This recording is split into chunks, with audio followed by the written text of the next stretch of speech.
Well, I don't think of love as, in this context, as emotional bosh. I don't think of it as a weak force. But I think of love as something strong and that organizes itself into powerful direct action. This is what I tried to teach in the struggle in the South, that we are not engaged in a struggle that means we sit down and do nothing.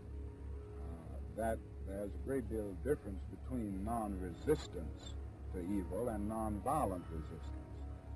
Non-resistance leaves you in a state of stagnant passivity and deadened complacency, wherein non-violent resistance means that you do resist in a very strong and determined manner. And I think some of the criticisms of nonviolence, or some of the critics, fail to realize that we are talking about something very strong, and they confuse non-resistance with nonviolence.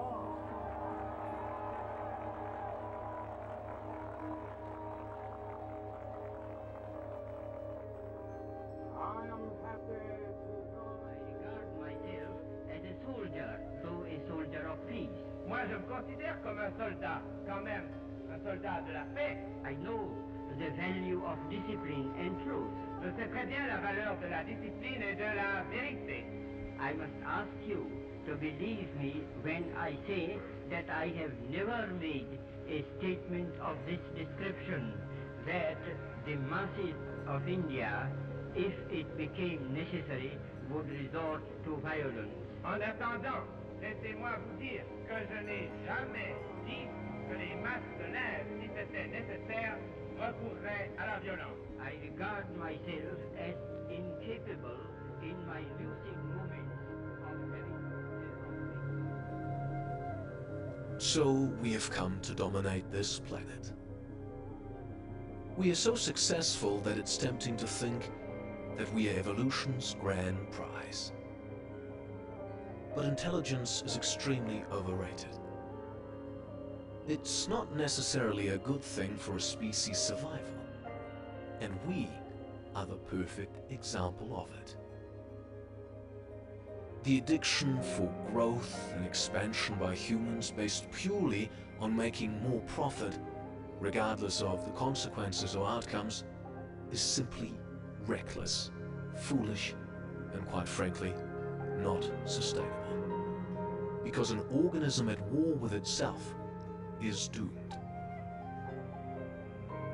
But we continue on the same path of human conflict, corruption, environmental destruction, and poverty. We continue to turn a blind eye. Because after all, what can I do? I cannot change the world. It's just the way it is. If nature has taught us only one thing, it is that the only constant is change. There is no such thing as a utopia. Therefore, in order for us to grow productively as a species, we need to become experts at changing our minds about anything and everything. You've heard all this, you as a human being. Why don't you change? What prevents you? If each one of us asks that question, not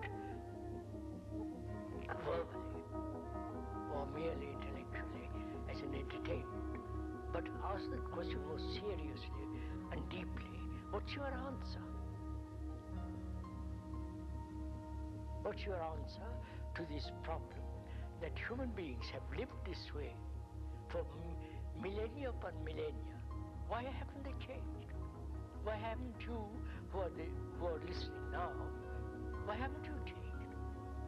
You know, if you don't change, what's the consequences are? You'll be nationalistic, you'll be tribal, insular, isolated, and therefore having no relationship globally, fighting, building up more and more armaments to destroy each other. Now, why don't you, if you are at all serious in this matter, why don't you ask yourself that question? Why am I, a human being who have been through all this, why haven't I changed? What would be your answer? Either you are not serious, you want to live a very, very superficial life, and that superficiality temporarily satisfies you, or you really don't care. And then around 38,000 BC, something shifted. A radical new idea entered the mind of human beings.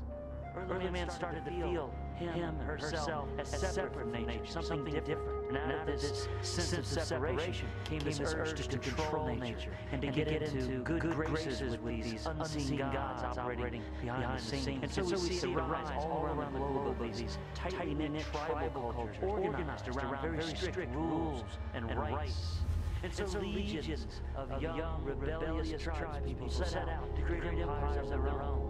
And we see the rise of vast, dictatorial, authoritarian regimes based on a might makes right mentality. And yet for people living in these societies, it's yearning for meaning surfaced once again. For the haves, the problem was, well, I've got everything, now what? I'm still a human bound to die. For the have-nots, the problem was, well, I'll never have the indulgence of kings. So what's the point? And so out of this yearning was an existential vacuum filled with the desire for purpose which had never been seen before. And from that, we see around 3,000 to 4,000 BC the rise of major monotheistic religions all around the globe. Heaven, hell, right, wrong, concepts that before didn't even exist became the dominant ways that humans made sense of all around them. The idea of life as a battleship to the idea of life as a test.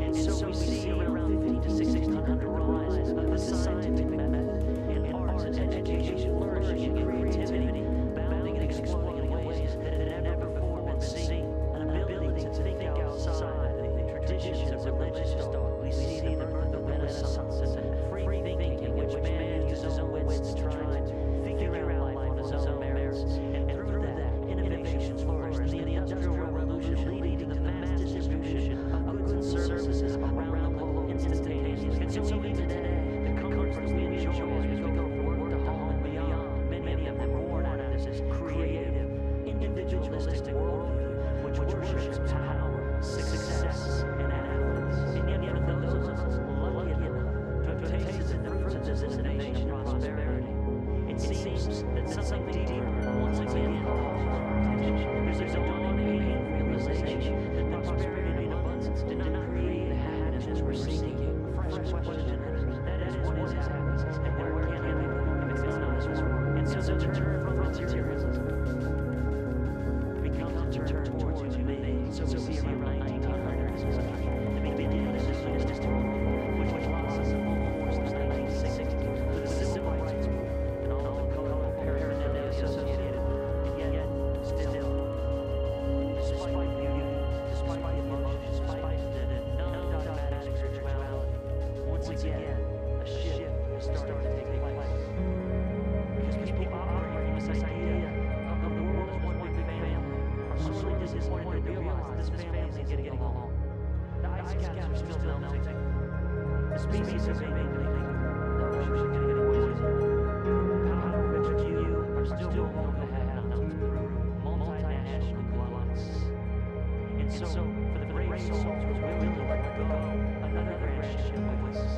A ship to a more systemic world, a more pragmatic world, a less ideological worldview. A worldview of someone who has the faith to let go of the mind and still feel connected to life.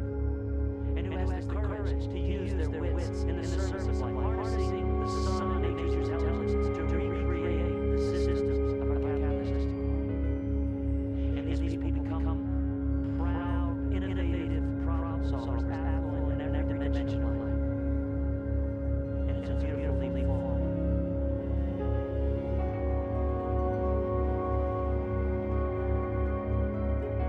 Once people become affluent for creating solutions to the world on an economic, planetary, and humanistic level, they end up surrendering yet again to to a mystery more subtle or more profound than they had imagined. Life turns from a problem to a home, and that deep yearning for beauty becomes the all-encompassing quest to surrender to the moment and all that it has to offer. And all the left brain thinking, figuring out, can't ever replace the sheer mystery of being alive. And so at the end of this long road, humans find that the true value of life is the mystery. And the true enjoyment can only happen there.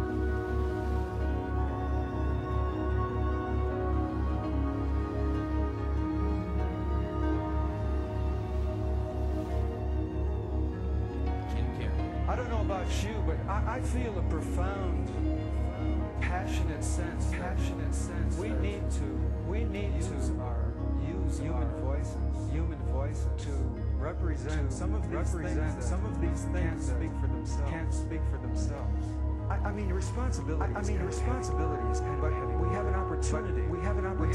Something we can really think of all that the earth has given us. We've got a real chance to give back to the earth, with all her creatures, by going with our hearts, and by getting involved, and by getting whatever that issue-related area is for you. I just want to say, I really believe in warriors. The true human, rainbow warriors, whatever it is, whatever your path is, you're called toward, go was a man named Mahatma Gandhi.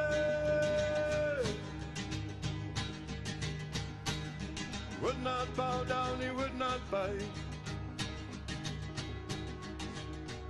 He knew the deal was down and dirty. Nothing wrong could make it right away, but he knew his duty and the price he had to pay. Just another holy man, dared to be a friend. My God, they killed him. Another man from Atlanta, Georgia, name of Martin Luther King, shook the land like rolling thunder, made the bell of freedom ring that day, but his dream of beauty that they could not burn away. Just another holy man who dared to be a friend. My God, they killed him.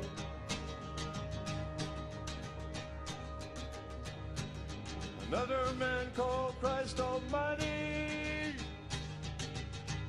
the only one called Jesus Christ. He healed the lame and fed the hungry. For his love they took his life away, on the road to glory where the story never ends. Just another holy man, dared to be a friend.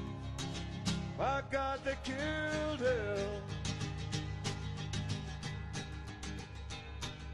There is a place called South Dakota. It's the home of Sitting Bull. He was branded a redskin savage when he tried to defend his land that day, but his dream of beauty that they could not burn away. Just another holy man, dared to be a friend. My God, they killed him. Sing the song of Mahatma Gandhi.